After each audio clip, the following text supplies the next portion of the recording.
اللہ کہہ رہے ہیں حضور پاک صلی اللہ علیہ وسلم، اور امت سے کہہ رہے ہیں لقد من اللہ علی المؤمنین اذ بعث فیہم رسولا منہم یتلو علیہم آیاتی ویزکیہم ویعلمہم الکتاب والحکمہ۔ اب آپ ان چاروں میں سے کس کا انکار کرو گے؟ اور نبوت کی کوئی چیز دوسرے سے ٹکرانے کے لیے نہیں آتی، نبوت کی ہر چیز ایک دوسرے کے معاون بن کر آتی ہے۔ تبلیغ تعلیم کی معاون ہے، تعلیم تصوف کی معاون ہے، تصوف تعلیم کا معاون ہے اور تبلیغ کا معاون ہے۔ اس لیے حضرت مولانا الیاس صاحب رحمۃ اللہ علیہ نے شام شروع کیا۔ ابھی تو آپ کو عوام نظر آ رہی ہے، کبھی ہم پڑھنے کی بھی تو کوشش کریں۔ ابتدا میں کام کس نے کیا؟ کیونکہ مولانا الیاس صاحب کی طاقت کون ہے؟ حضرت رائے پوری کھڑے ہیں، حضرت مدنی کھڑے ہیں، حضرت شیخ کھڑے ہیں، اور کام کرنے والوں میں مولانا الیاس صاحب کے ہاتھ کہ جی مولانا علی میاں صاحب ہیں، مولانا منظور صاحب ہے، مولانا ظفر تھانوی ہیں، ایسے لوگ ہیں کام کرنے والوں میں۔ مولانا عبید اللہ صاحب ہے، مفتی زین العابدین صاحب ہے، مولانا سعید احمد خان صاحب ہے، ایسا مجمع ہے۔ اور 6 مہینے 8 مہینے 5 مہینے کے لیے مولانا علی میاں صاحب کو اور مولانا منظور صاحب کو مختلف علاقوں میں بھیجا ہے مولانا الیاس صاحب رحمۃ اللہ علیہ نے۔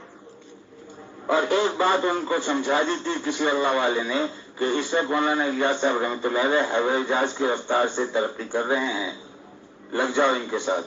تو آنکھ بند کر کے مولانا الیاس صاحب رحمۃ اللہ علیہ جو کہتے تھے وہ کرتے تھے کہ اس زمانے میں اللہ اس بندے سے کام لے رہے ہیں، عافیت اسی میں ہے کہ اس کے ساتھ جڑ جاؤ۔ جڑ گئے۔ حجاز میں کام کی بنیاد مولانا عبید اللہ صاحب کا ہے۔ حضرت کو خط لکھا کہ حضرت یہاں پر کوئی ایسا پاورفل آدمی بھیجو عربی کا جو عربوں سے اچھی طرح مذاکرہ کر سکے۔ مولانا الیاس صاحب رحمۃ اللہ علیہ کے فوراً ذہن میں آیا، مولانا علی میاں صاحب کو بلا کر کہا آپ کو حجاز جانا ہے۔ اور مولانا علی میاں صاحب کے جانے کی برکت کہ جی انہوں نے علماء کو بھی جوڑنا ہی شروع کیا، اتنے میں مولانا سید سلیمان ندوی رحمۃ اللہ علیہ تشریف لے گئے۔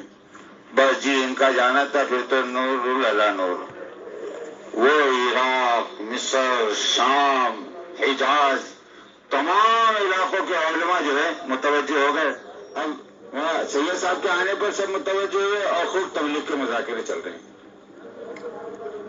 تو سب علماء نے تبلیغ کی حمایت کر دی۔ تو کام تو تعاون سے چلے گا نا بھائی، اس لیے ہم کو محنت کر کے اس طرح اس کو زندہ کرنا چاہیے کہ جی مردوں میں بھی دین آئے، عورتوں میں بھی دین آئے، بچوں میں بھی دین آئے۔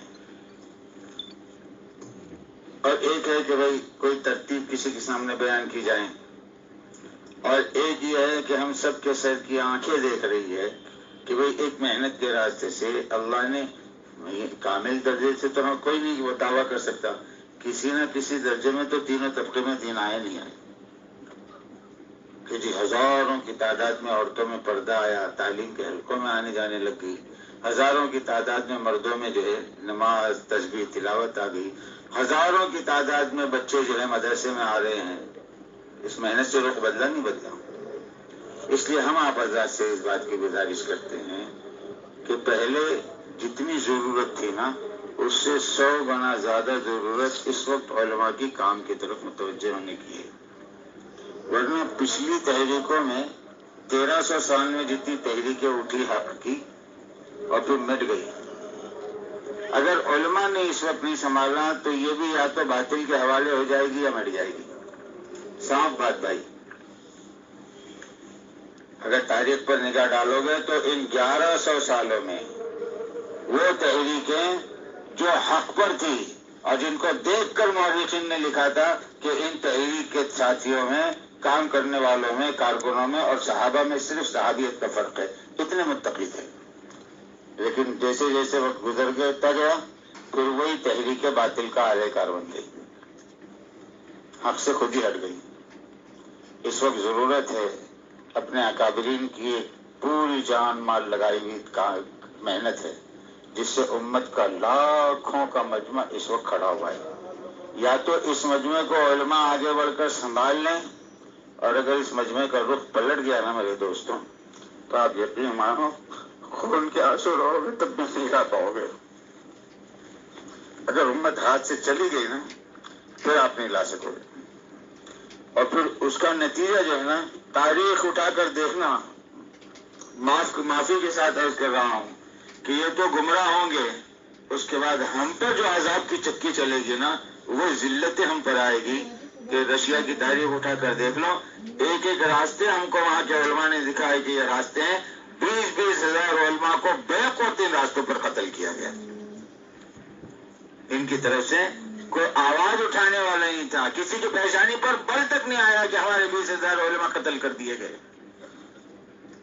جب عوام نے اگر رخ بدل دیا نا، عوام سے ایک دم تعلق ختم کر دیا، اگر علماء سے ابھی تعلق باقی ہے، محنت ختم کرنے کی ہو رہی ہے، اگر اس وقت ہم نے سوال نہیں لیا اور اگر یہ مخالفت پر آ گئے نا اور مخالفت کی انتہا پر چلے گئے، تو ہمارے اور آپ کو اچکنا اور قتل کرنا تو باطل کے لیے بہت آسان ہے۔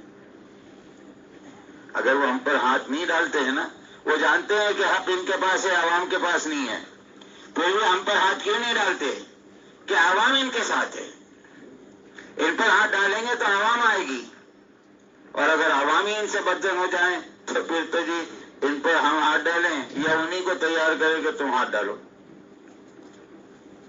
اس لیے میرے بھائیوں، اس وقت آپ حضرات سے گزارش ایک بات تو یہ کہ اس مجمع میں سال کے اعتبار سے نیت کریں کہ انشاءاللہ اس محنت کو سنبھالنا بھی ہے، اپنی صلاحیتوں کو بھی لگانا ہے، اور اس محنت کے راستے سے اپنی ذمہ داری کو اپنے تمام شعبے کو سنبھالتے ہوئے